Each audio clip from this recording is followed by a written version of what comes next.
பண்ணுறோம். அண்ட் அந்த டொமைனோட ரூட் இப்போ நான் google.comனா google.com மட்டும் கொடுத்தா போதும். ஸோ ஆசெட் ஃபைண்டர் யூஸ் பண்ணி ஆசெட் ஃபைண்டரோட அவுட்புட் கொடுத்துரும். அப்புறம் ஃபைண்ட் டொமைன் யூஸ் பண்ணி ஃபைண்ட் டொமைன் அவுட்புட் கொடுத்துரும். சப்லிஸ்டர், அப்புறம் சப்ஃபைண்டர், அப்புறம் கிட்டப்பில் ரீகான் பண்ணி கிட்டப் ரீகானும் வந்து ரொம்ப இம்பார்ட்டண்ட்டு. சம் சென்சிட்டிவ் இன்ஃபர்மேஷன்ஸ் வந்து அதை எடுத்து கொடுக்கும். கிட்டப் ரீகானும் பண்ணி கொடுத்தோம்.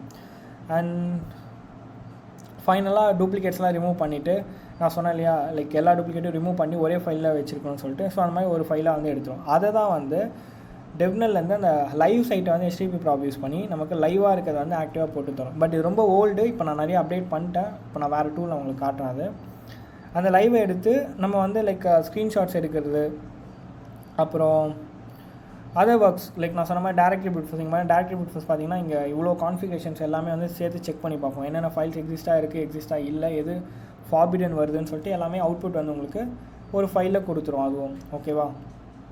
அண்ட் தென் ஃபைனலாக